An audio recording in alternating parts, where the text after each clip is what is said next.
Good morning friends. मैं राजेश जितवाल अपने YouTube channel जितवाल super agriculture में आपका एक बार फिर से स्वागत करता हूं। आज हम पढ़ेंगे क्रॉप्स के अंदर और क्रॉप्स में लेके आएंगे पहली फसल चावल। आपने बेसिकली इनका पढ़ लिया था, अपने पहले टॉपिक पर जो पढ़ा था उसमें हमने बेसिकली सभी क्रॉप्स के बारे में पढ़ लिया था। आज देखते हैं हम मेनली चावल के बारे में। चावल का कुल क्या होता है, प्रोटीन देखते हैं क्या क्या होता है। देखो पहले बात करते हैं चावल की। अपन यहाँ से उठाते हैं चावल के बोटनी का नेम, वानस्पतिक नाम क्या होता है, बात करते हैं बोटनी का नेम। इसके बाद में बात करते हैं कुल, उसके बाद में बात करते हैं उसका उत्पत्ति स्थान अर्थात ओराइजन पैलेस। देखो मोस्टली तीन चीजें सभी के लिए कॉमनली है। बात करते हैं बॉटनिकल नेम, तो चावल का होता है वो होता है ओराइजा सेटाइवा। Oryza sativa. बात करें इसके कुल की, तो कुल होता है वो होता है ग्रेमिनी।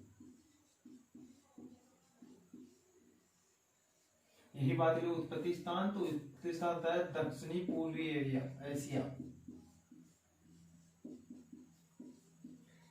दक्षिणी पूर्वी एशिया, या इसको बोल सकते हैं अपन इंडो बर्मा,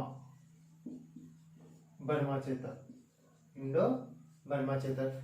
ये हो गई मेनली इसकी बात। अब बात करते हैं इसके बाद में इसमें प्रोटीन। पहली चीज देखते हैं इसमें प्रोटीन।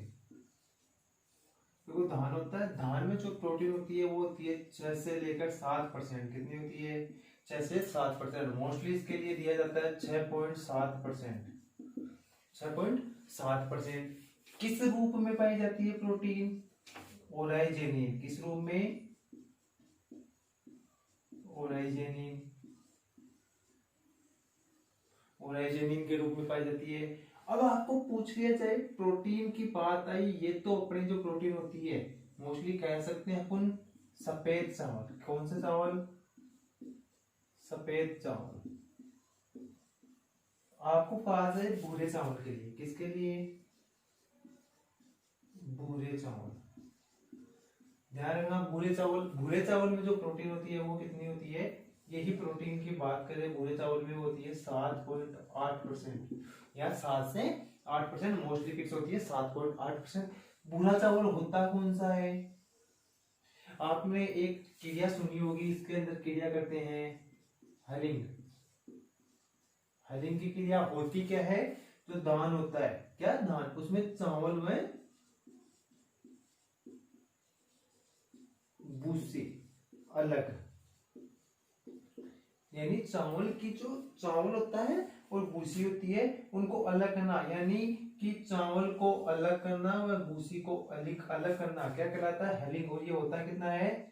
66% होता है। कितना होता है? 66% होता है। जब ये हलिंग की क्रिया नहीं करते हैं, यथार्थ छिलका चावल के ऊपर रहता है, तो वह धान कौन सा चावल कहलाता है? भूरा चावल। यानी जब छिलका होता है तब उसमें प्रोटीन होता है 7.8%। और उसको उतारने के पश्चात जो सफेद चावल अपन काम में लेते हैं स्वादिक, वो होता है उसमें होती है 6 से 7% प्रोटीन होती है। नेक्स्ट बात कर लेते हैं अपन मृदा की। तो चिकनी मृदा, कौन सी मृदा होती है? चिकनी। हम बोल सकते हैं कले, कले भी बोल सकते हैं चिकनी, कले मिटियार बोलते हैं, कले मिटियार या चिकनी मृदा। इसके बाद में बात करें अपन पीएच मान की, तो पीएच मान की बात करते हैं तो वो होता है 5.5 से लेकर 6.5 अर्थात अम्लीय।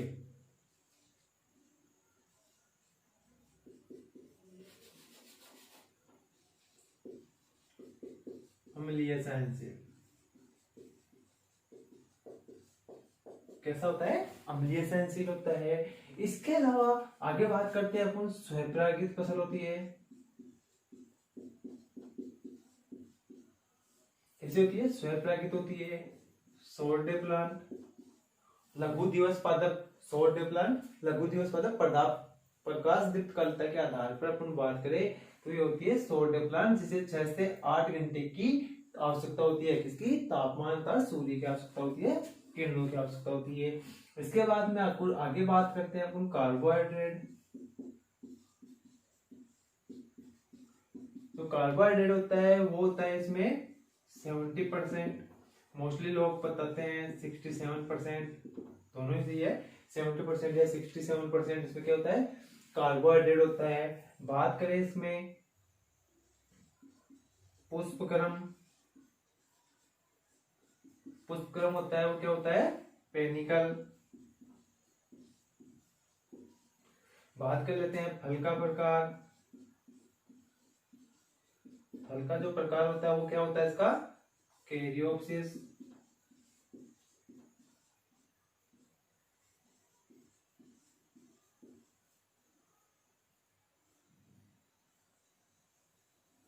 फल का प्रकार क्या होता है, कैरियोप्सिस होता है। इसके बाद में बात करें इसका तना, जो धान का तना होता है उस तने को क्या कहते हैं, कलम कहते हैं। क्या कहते हैं, कलम कहते हैं। जीन, कौन सा जीन पाया जाता है, तो जो जीन पाया जाता है वो कौन सा पाया जाता है इसमें, डीजीवू, डीजीवू कौन सा पाया जाता है, डीजीवू, डीजीवू जीन पाया जाता है। ये बोनेपन के लिए जीन, ध्यान रखना आप, कौन सा, बोनेपन के लिए जीन पाया जाता है, कौन सा पाया जाता है इसमें, डीजीवू जीन पाया जाता है इसके अंदर। जल, इसके बाद में बात कर लेते हैं जलवायु की।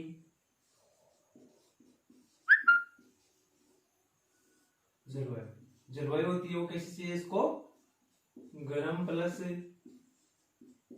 आर्द्र, गर्म व आर्द्र जलवायु की आवश्यकता होती है। यही बात कर लेते हैं टेम्परेचर की,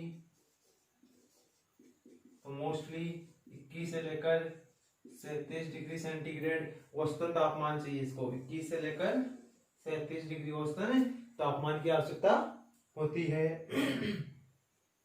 अब बात कर लेते हैं इसके बाद में प्रजातियों की।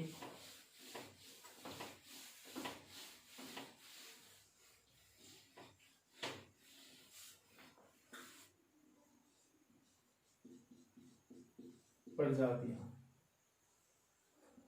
तो धान की कितनी प्रजातियां हैं, 24। कितनी प्रजातियां हैं, 24। इन 24 के अंदर से कितनी, दो की क्या की जाती है, दो की क्या की जाती है, खेती की जाती है। क्या की जाती है, खेती की जाती है। दो कौन कौन सी है, फर्स्ट अपने सेटाइवा और सेकंड अपने ग्लेबेरिमा, ग्लेबेरिमा, ओराइजा ग्लेबेरिमा और जाइरा सेटाइवा। ये इसमें केवल आपको इतना सा ध्यान रखना है कि अपना जो पश्चिमी अफ्रीका, कौन सा, पश्चिमी अफ्रीका, पश्चिमी अफ्रीका में इसका क्या किया जाता है, उपयोग पश्चिमी अफ्रीका में किया जाता है। ओराइजा सेटाइवा इसको बोलते हैं एशियन चावल, एशियन चावल बोलते हैं। क्या बोलते हैं इसको, एशियन चावल के नाम से जाना जाता है किसको, ओराइजा सेटाइवा को। इसी ओराइजा सेटाइवा को भौगोलिक दृष्टि से, कौन सी दृष्टि, भौगोलिक दृष्टि, दृष्टि से 3 किस्में बताई गई है इसकी। भौगोलिक दृष्टि से ओराइजा सेटाइवा की 3 किस्में बताई गई। फर्स्ट इंडिका, सेकंड जापोनिका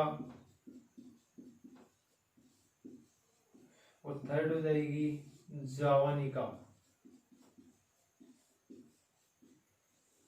देखो इंडिका, ये कहां पर अपने भारत में उगाई जाती है, कहां पर, भारत में उगाई जाती है। जापोनिका कहां उगाई जाती है, अपने जापान में, कहां, जापान में। और जावानिका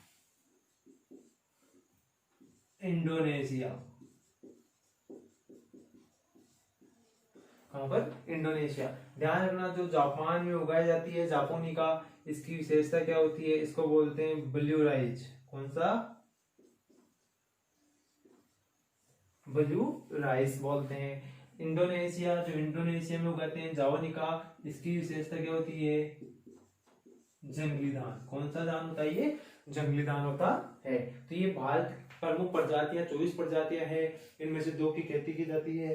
फर्स्ट थी अपनी सेटाइवा और सेकंड कौन सी थी, अपनी ग्लेबेरिमा। ग्लेबेरिमा को पश्चिमी अफ्रीका में उगाया जाता है और सटैवा थी उसको एशियन चावल बोलते हैं। इसी सटैवा की प्रमुख 3 किस्में निकाली गई भौगोलिक दृष्टि के रूप से, इंडिका, जापोनिका और जावानिका। जो इंडिका थी अपने भारत में काम में ली गई, जापोनिका थी वो जापान में, जिसे ब्लू राइस के नाम से जाना जाता है, और एक बच गई अपने कौन सी जावानिया, जिसके इंडोनेशिया जंगली धान के नाम से भी जाना जाता है।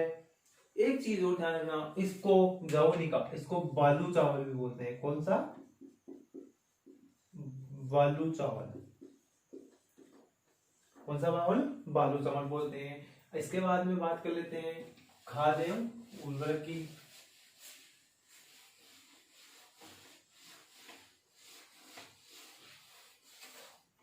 बात करते हैं खाद एवं उर्वरक। खाद में उर्वरक की देखो, खाद एवं उर्वरक में फर्स्ट देखते हैं अपन FOIM, नाइट्रोजन, फास्फोरस और पोटेशियम। बात करें FOIM लेते हैं, वो कितना लेते हैं? वो लेते हैं 10 से 12 टन। नाइट्रोजन की बात करें, नाइट्रोजन कितना लेते हैं? 80 से 100 केजी, 80 से 100 केजी काम लेते हैं। फास्फोरस की बात करें तो 60 से लेकर 80 केजी, और पोटेशियम की बात करें तो कितना लेते हैं? 40 से लेकर 60 केजी। मोस्टली कितना लेते हैं? 40 से 60 केजी। यहाँ पर एक चीज ध्यान रखना, 25 केजी ZnSO4 जिंक सल्फेट क्या लेते हैं? 25 केजी ZnSO4 कब? बुआई के साथ। कब लेते हैं? बुआई के साथ में क्या काम में लेते हैं? जिंक सल्फेट कितनी? 25 केजी काम में लेते हैं। अब एक वैज्ञानिक की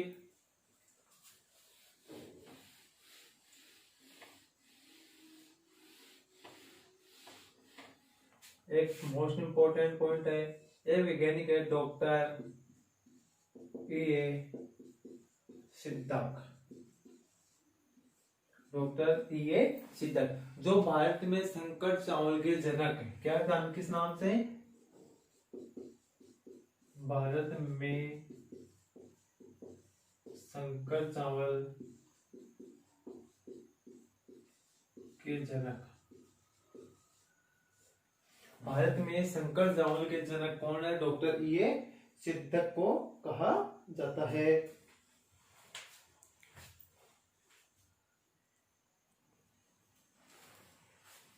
अब बात कर लेते हैं इसकी बीज दर, धान की बीज दर।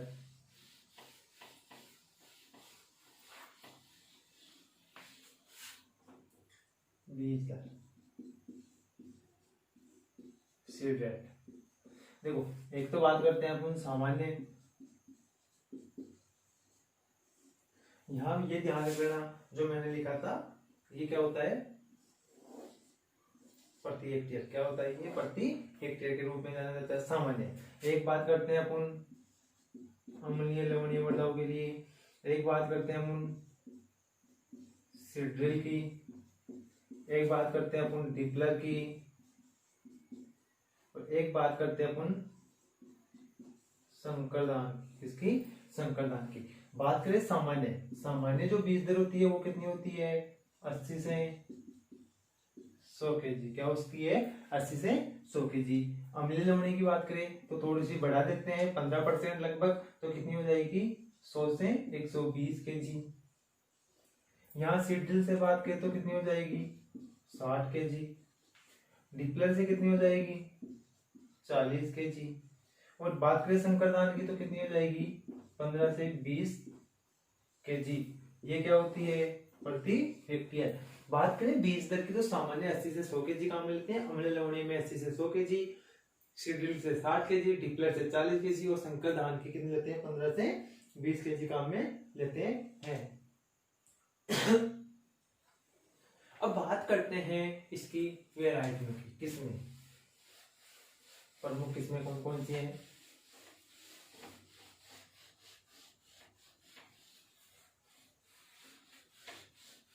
मोस्ट इंपोर्टेंट है, भारत में संकर धान के जनक कौन है? Doctor E.A. Siddiq. Doctor E.A.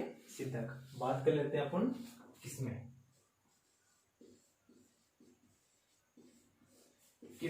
किसमें में फर्स्ट पॉइंट अपन लेते हैं, वो लेते हैं विश्व की प्रथम संकर किस्म। अपन बात करते हैं विश्व की प्रथम संकर किस्म कौन सी है? TN1। कौन सी है? TN1 है। इसके बाद में यही अगर भारत की बात करें, भारत की किसकी बात कर लेते हैं, भारत की प्रथम संकर किस्म, तो वो कौन सी हो जाएगी अपनी? जया। कौन सी हो जाएगी? जया। इसी जया को क्या बोलते हैं? जादुई धान। क्या बोलते हैं? मिर्केल। मिर्केल के नाम से जाना जाता है या जादुई धान के नाम से जाना जाता है। तो भारत की पूछे आपसे प्रथम संकर तो कौन सी हो जाएगी? जया। और अपने विश्व की पूछे तो कौन सी हो जाएगी? TN1। अगर आपको पूछे बासमती की प्रथम संकर किस्म, बासमती की प्रथम किस्म पूछे आपसे तो कौन सी हो जाएगी? पूसा बासमती फर्स्ट। और अगर आपको पूछे बासमती की प्रथम संकर किस्म, बासमती की प्रथम संकर किस्म, देखो बासमती की प्रथम संकर किस्म कौन सी हो जाएगी? तो हो जाएगी PRH10। कौन सी हो जाएगी अपने? PRH10। जलभराव क्षेत्रों के लिए बात करें, जलभराव क्षेत्रों की बात करते हैं तो वहां पर हो जाएगी जलमग्ना, जलप्रिया, जलमग्ना और जलप्रिया हो जाएगी। इसके अलावा सिद्धि बुआई के लिए बात कर लेते हैं। सिद्धि बुआई,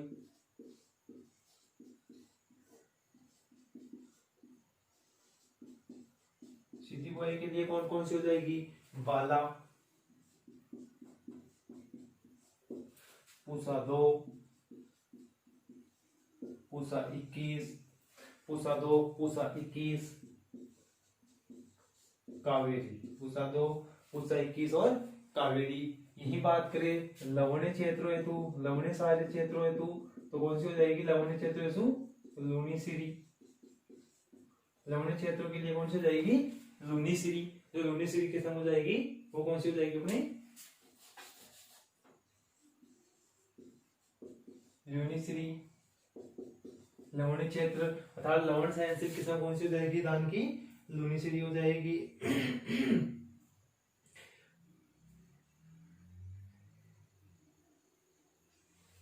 यही बात कर ले सूखा सहनशील,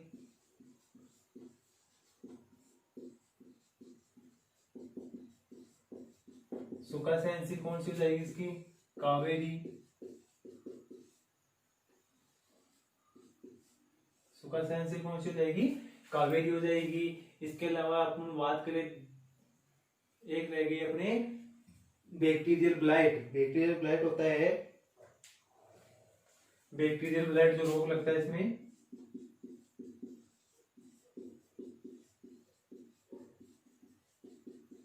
बैक्टीरियल ब्लाइट सहनशील, ये कौन सी हो जाएगी? TKM6। कौन सी हो जाएगी अपने? TKM6। तो ये धान की मोस्टली मेन वेराइटियां थी जिनमें से ज्यादातर क्वेश्चन पूछा जाता है, वो मैंने आपको बता दी है।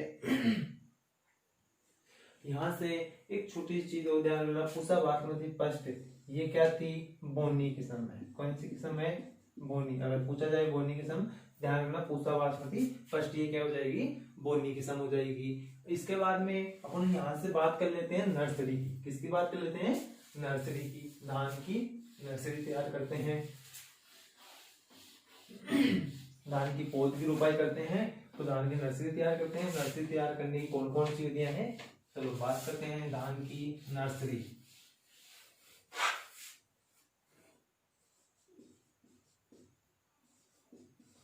नर्सरी फर्स्ट विधि देखते हैं अपने, वो देखते हैं पहले बात कर लेते हैं क्षेत्रफल की। नर्सरी में क्षेत्रफल रखते हैं, वो रखते हैं 1/10वां भाग, 1/10वां भाग, 1/10वां भाग रखते हैं, या इसमें कह सकते हैं अपन 10,000 वर्ग मीटर, 1,000 वर्ग मीटर हम कह सकते हैं 1,000 वर्ग मीटर की बात कर सकते हैं। अब बात करते हैं फर्स्ट, नर्सरी का क्षेत्रफल पूछा जा सकता है आपसे, तो ध्यान रखना 1/10वां भाग, क्या रखते हैं 1/10वां भाग रखते हैं। बात करते हैं गिल्ली कैरी विधि, फर्स्ट देखते हैं गिल्ली कैरी, गीली कैरी। सेकंड बात करते हैं सूखी कैरी। देखो दोनों में ही क्या होता है, 20 से 25 दिन हो तैयार, यही क्रिया किसमें हो जाएगी, सेम टू सेम इसमें, यानी गीली कैरी में भी 20 से 25 दिन में वो तैयार होती है और सूखी कैरी में भी 20 से 25 दिन में वो तैयार हो जाती है। अब बात करते हैं इसके बाद में डेपोक विधि। डेपोक विधि है, ये डेपोक विधि क्या है, कहां से विकसित की है, IARI Indian agriculture rice institute Malina, कहां पर है ये, मलिना फिलीपींस, मलिना फिलीपींस में स्थित है। IAR के द्वारा विकसित कौन सी है, डेपोक विधि, कौन सी विधि है, डेपोक विधि IAR के द्वारा विकसित होती है। 11 से 14 दिन, कितने दिन, 11 से 14 दिन में पौध तैयार, कितने दिन में पौध तैयार हो जाती है, 11 से लेकर 14 दिन में पौध तैयार हो जाती है। इसमें जो नर्सरी का क्षेत्रफल रखते हैं वो कितना रखते हैं, वो कितना रखेंगे 25 से 30 वर्ग मीटर, 25 से 30 वर्ग मीटर, कितना रखते हैं 25 से 30 वर्ग मीटर इसमें नर्सरी का क्षेत्रफल रखते हैं। अब यहाँ ध्यान रखना 25 से 30 वर्ग मीटर रखते हैं, एक वर्ग मीटर के लिए जो बीज काम लेते हैं, एक वर्ग मीटर के लिए बीज काम में लेते हैं वो लेते हैं 3 केजी, कितना काम में लेते हैं 3 केजी लेते हैं। तो बीज दर कितनी हो जाएगी, इस डेपोक विधि में बीज दर कितनी होगी, 25 3 75, तो 75 से लेकर 90 केजी, 75 से 90 केजी इसकी क्या हो जाएगी यहाँ पर सीड रेट, क्या हो जाएगी प्रति हेक्टेयर, ये क्या हो जाएगी इसकी बीज दर। पूछा जाए डेपोक विधि का क्षेत्रफल कितना रखते हैं, 25 से 30 वर्ग मीटर रखते हैं, 11 से 14 दिन में पौध तैयार हो जाती है, एक वर्ग मीटर के अंदर 3 केजी बीज काम में लेते हैं। तो टोटल इसकी बीज दर की बात करें तो कितनी हो जाएगी, 75 से 90 केजी प्रति हेक्टेयर हो जाती है। और इसके अंदर जो बीज होता है उसका अंकुरण, सीड बीज का अंकुरण,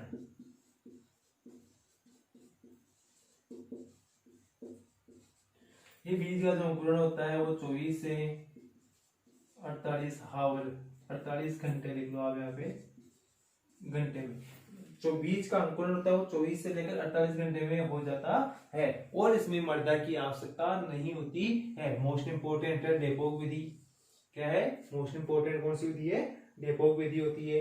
एक आती है SRI, अगली विधि कौन सी है SRI, system of rice intensification, Madagascar, कहां पर स्थित है ये, मेडागास्कर के अंदर है, 1980 में निकाली गई।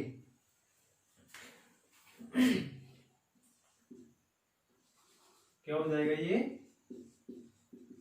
सिस्टम ऑफ राइस इंटेंसिफिकेशन, कहां पर है ये, मेडागास्कर, कब स्थापित है 1980 में। कहां पर काम में ली जाती है ये विधि, पश्चिम बंगाल में, यहाँ पर हम लिख सकते हैं वेस्ट बंगाल लिखो आप WB, कहां पर कहाँ मिल जाती है, वेस्ट बंगाल के अंदर, पश्चिम बंगाल के अंदर काम मिल जाती है। और इसमें होता क्या है, जो पौध होती है वो कितने दिन में तैयार हो जाती है, पौध होती है वो 8 से 12 दिन में, कितने दिन में 8 से 12 दिन में तैयार हो जाती है। तो ये प्रमुख नर्सरी की विधियां थी, चावल के अंदर जो नर्सरी तैयार करते हैं। फर्स्ट अपन बात करें, यहाँ से पूछेगा क्षेत्रफल 1/10 4 वर्ग मीटर रखते हैं। गीली कैरी के अंदर 20 से 25 दिन में पौध तैयार हो जाती है, सूखी कैरी में भी 20 से 25 दिन में हो जाती है। मोस्टली अपने लिए है डेपोक, इंडियन एग्रीकल्चर राइस इंस्टीट्यूट, भारतीय चावल अनुसंधान संस्थान कहाँ है? अपने मलिना फिलीपींस के अंदर है। यहाँ 11 से 14 यहाँ से विकसित की गई है। कहाँ से विकसित की गई है? मलिना फिलीपींस IARI के द्वारा विकसित की गई है। 11 से 14 दिन के अंदर पौध क्या हो जाती है? तैयार हो जाती है। 25 से 30 वर्ग मीटर इसका क्या रखते हैं? क्षेत्रफल रखते हैं। 1 वर्ग मीटर के लिए 3 किलो बीज काम में लेते हैं, तो इसकी बीज दर हो जाएगी 75 से लेकर 90 केजी। इसमें बीज का जो अंकुरण होता है वो 24 से 48 घंटे में हो जाता है और मृदा की आवश्यकता नहीं होती है। SRI होती है system of rice intensification, Madagascar 1980। यहाँ पर होता क्या है? ये जो विधि है SRI, ये कहाँ पे काम में आती है? अपने पश्चिम बंगाल, वेस्ट बंगाल में काम में ली जाती है। उसमें जो पौध होती है वो 8 से कितने 12 दिन में तैयार हो जाती है। एक होती है मेट विधि, एक विधि हो याद रख लेना, मेट विधि। इसमें क्या होता है? 8 से 13 दिन में पौध तैयार होती है। जो पौध होती है वो 8 से लेकर 13 दिन के अंदर तैयार हो जाती है। यहां से एक मोस्ट इंपोर्टेंट चीज रख लेना आप, R/P कितने रखते हैं इसमें? 20/10। सुपरवाइजर 2012 पूछा गया क्वेश्चन है, ये इंपॉर्टेंट क्वेश्चन है। सुपरवाइजर 2012 में पूछा गया क्वेश्चन कौन सा? R/P कितने रखते हैं दाल में। आगे बात करते हैं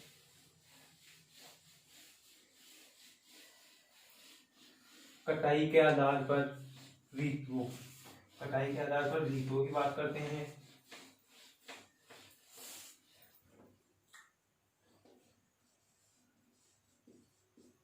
कटाई के आधार पर ऋतुएं, कटाई के आधार पर ऋतुएं। देखो कटाई के आधार पर ऋतु है वो कितनी है? 3 है। कितनी है? 3 है। बात करते हैं फर्स्ट होती है वो होती है अस, सेकंड हो जाएगी अमन और थर्ड कौन सी हो जाएगी? अपने बोलो, असमन और बोलो। बात करते हैं तीनों की, कौन सी विधि में कब बुआई करते हैं। पहले बात कर लेते हैं बुआई और कटाई, दोनों ही चीजें देख लेते हैं। अस, अमन और बोलो। यहाँ क्या करते हैं? फरवरी मार्च कब उगाते हैं? फरवरी मार्च में इसकी बुआई करते हैं। यहाँ पर कब करते हैं? जुलाई अगस्त में क्या करते हैं? इसकी अमन की बुआई करते हैं। और बोलो होता है, इस बोलो की कब करते हैं? नवंबर दिसंबर। कहीं कहीं आपको दिसंबर जनवरी भी देखने को मिलेगा। ठीक 4 महीने बाद में कटाई करते हैं। कब?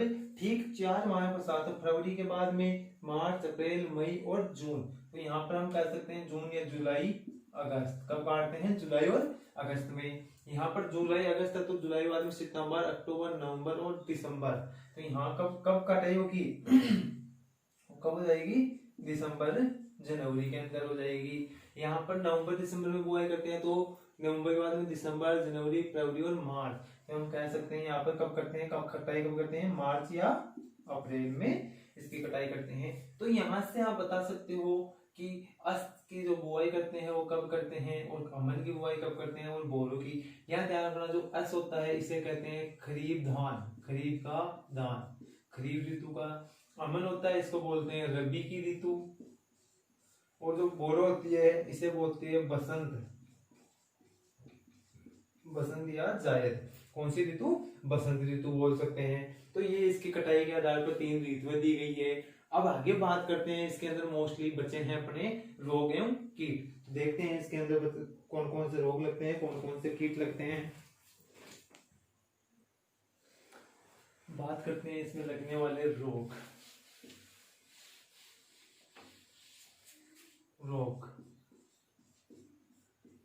फर्स्ट रोग की बात करते हैं अपन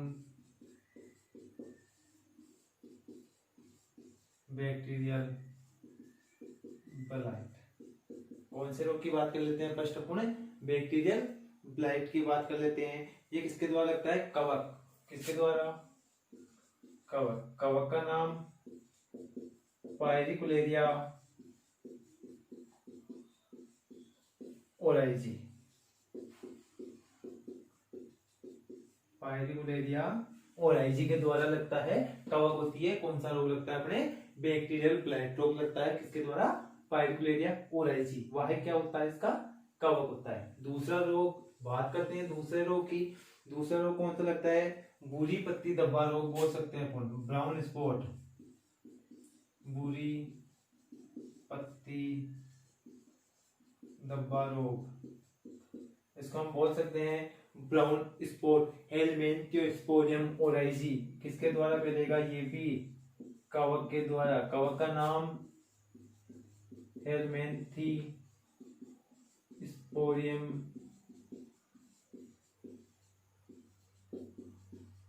ओराइजी। हेलमिंथियोस्पोरियम ओराइजी नामक कवक के द्वारा दान में भूरी पत्ती धब्बा रोग लगता है, जिसे ब्राउन स्पॉट कहते हैं। और सन 1943 में बंगाल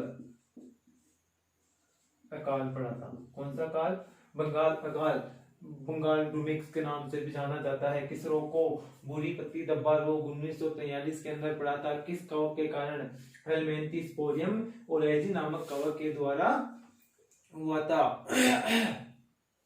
आगे बात करते हैं तीसरा, टुंग्रो विषाणु। देखो यहाँ बात आ रही थी बैक्टीरिया ब्लाइट, तपा सारे आगे थे, ये आ रहा है अपने विषाणु। तो इसका क्या होगा, किसके द्वारा फैलेगा, ये वायरस। देखो विषाणु तो होता है तो वायरस के द्वारा। और वायरस का वाहक क्या होगा यहाँ पर, वाहक क्या होगा यहाँ पर, लीफ होपर। क्या होगा, ग्रीन। यहाँ एक चीज ध्यान रखना, लीफ होपर होगा तो कैसा होगा, green leaf hopper. Green leaf hopper के द्वारा टुंग्रो विषाणु रोग फैलता है। वाहक क्या होता है इसका, वायरस। और वायरस होगा तो उसका कोई ना कोई वाहक होगा। वाहक कौन होता है इसका, ग्रीन लीफ होपर होता है। बात करते हैं नेक्स्ट, कंडवा स्मट। किसके द्वारा फैलता है, ये भी कवक। किसके द्वारा फैलता है, ये भी कवक के द्वारा फैलता है। कौन सी कवक, क्लेविसेप्स। धान पढ़ रहे हैं तो कौन सी वैरायटी आएगी, ओराइजी। क्लेविसेप्स ओराइजी नामक कवक के द्वारा फैलता है कौन सा, कंडवा। इसी को ध्यान रखना, स्मट भी बोलते हैं। आपने पढ़ा होगा ल्यूज स्मट और कवर्ड स्मट, वो धान और उसमें सॉरी गेहूं और जौ में पढ़ेंगे। यहाँ पर कंडवा ध्यान रखना, किसके द्वारा, क्लेविसेप्स ओराइजी के द्वारा लगता है। आगे बात करते हैं जीवाणु अंगमारी रोग।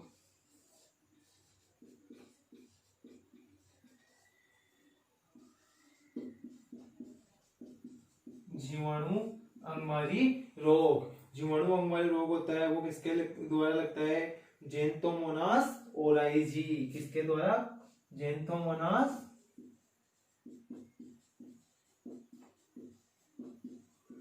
ओराइजी के द्वारा फैलता है। किसके द्वारा फैलता है, जीवाणु अंगमारी रोग जेंथोमोनास ओराइजी के द्वारा फैलता है। स्ट्रेप्टोसाइक्लिन क्या काम कर सकते हैं, स्ट्रेप्टोसाइक्लिन और स्ट्रेप्टोमाइसिन दो ही चीजें होती है। किसके लिए, जीवाणुओं के द्वारा फैलने वाले रोगों के लिए।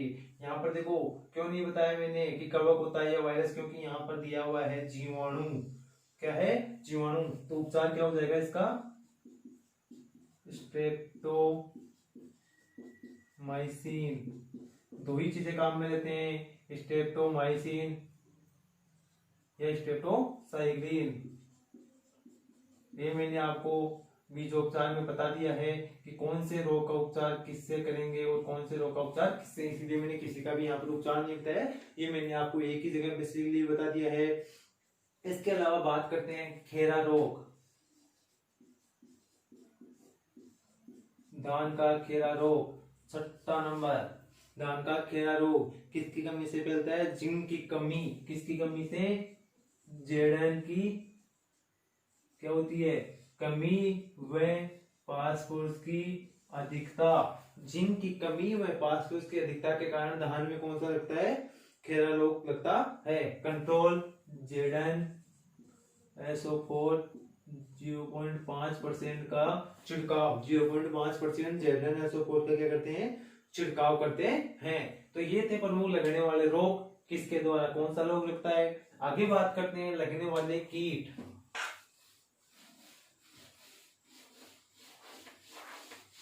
धान के प्रमुख कीट कौन कौन से हैं, धान का कीट पूछा जा सकता है।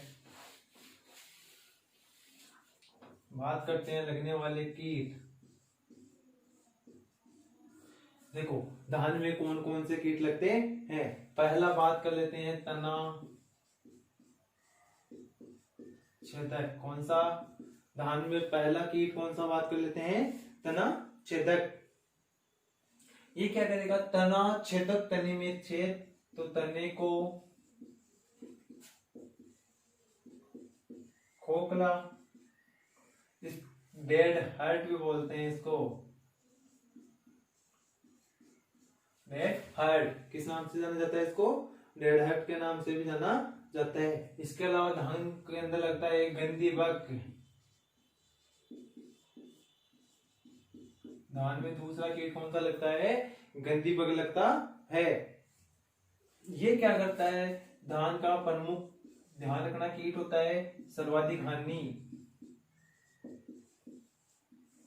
सर्वाधिक हानि कौन पहुंचाता है, गंदी बग। कौन पहुंचाता है, गंदी बग। सर्वाधिक हानि कौन पहुंचाता है, गंदी बग। और कब, MIL मिल्किंग स्टेज, दूधिया अवस्था के ऊपर, मिल्किंग स्टेज के ऊपर पहुंचाता है कौन सा, गंदी बग।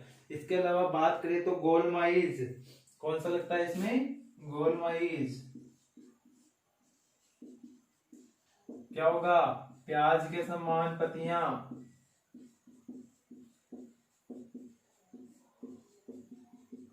क्या होगा, प्याज के समान पत्तियां। इसके अलावा बात कर लेते हैं, एक चीज आती है देखो, पार बॉइलिंग। धान के लिए इंपॉर्टेंट चीज एक ध्यान रखना, पार बॉइलिंग। धान को भाप से उपचार करना, किससे, भाप से उपचारित, भाप से उपचारित करते हैं। इस क्रिया को क्या कहते हैं, पार बॉइलिंग कहते हैं। होता क्या है, विटामिन ए में तो वृद्धि और विटामिन B1 में कमी आती है। किसके कारण, पार बॉइलिंग क्रिया करने के कारण विटामिन ए में तो क्या होती है, वृद्धि होती है, परंतु B1 में क्या हो जाती है, कमी आ जाती है। अब बात कर लेते हैं 3 इंपॉर्टेंट चीजें। एक पहले बात करते हैं संकरदान, लास्ट इंपॉर्टेंट टॉपिक है। सेकंड बात करते हैं सुपर दान, एक बात करते हैं तीसरा सुनहरा दान। ये लास्ट टॉपिक है इसका। संकर दान किसने दिया, सुपर दान किसने दिया और सुनहरा दान किसने दिया, ये पूछा जा सकता है आपसे। तो पहले पर बात करते हैं संकर दान। तो संकर दान किसने दिया था, युवांग लोंगपिन, युवांग लोंगपिन ने दिया। इसके बाद में बात करते हैं नेक्स्ट अपन सुपर दान। तो किसने दिया था, डॉक्टर GS कुश, डॉक्टर गुरुदेव सिंह कुश। इसके बाद में बात करते हैं सुनहरा दान। तो सुनहरा दान किसने दिया था, सुनहरा जिसको बोलते हैं गोल्डन, किसने दिया था, ईगो पोर्टिकल, किसने दिया था, ईगो पोर्टिकल ने दिया था। तो ये प्रमुख 3 दान दिए, एक तो संकर होता है, सुपर होता है और सुनहरा होता है। युवान लोंगपिन ने दिया था संकर दान, डॉक्टर GS कुश ने दिया था सुपर दान और ईगो पोर्टिकल ने कौन सा दिया था, सुनहरा दान दिया था। ये ध्यान रखना कि ये जो होता है कौन सा, सुनहरा, इसमें विटामिन ए सर्वाधिक पाया जाता है। कौन सा, विटामिन ए सर्वाधिक पाया जाता है। इसके अलावा अगर बात करें अपन धान की बीज दर की, किसकी बात करें, धान की बीज दर की, तो कितनी होती है, 40 से 50 क्विंटल उपज। कितनी होती है, 40 से 50 क्विंटल प्रति हेक्टेयर। 40 से 50 क्विंटल प्रति हेक्टेयर इसकी क्या होती है, उपज और एक होती है खुशबू। धान के अंदर जो खुशबू आती है, धान में जो खुशबू आती है वो किसके कारण आती है? डाई एसिटिलीन, डाई एसिटिलीन 1-प्रोपीन, डाई एसिटिलीन 1-प्रोपीन के कारण धान के अंदर क्या आती है? खुशबू आती है। तो डियर फ्रेंड्स, धान आज आपके लिए कंप्लीट है। आगे फिर लेके आऊंगा आपके लिए अगला टॉपिक अपना गेहूं। आज के लिए इतना ही।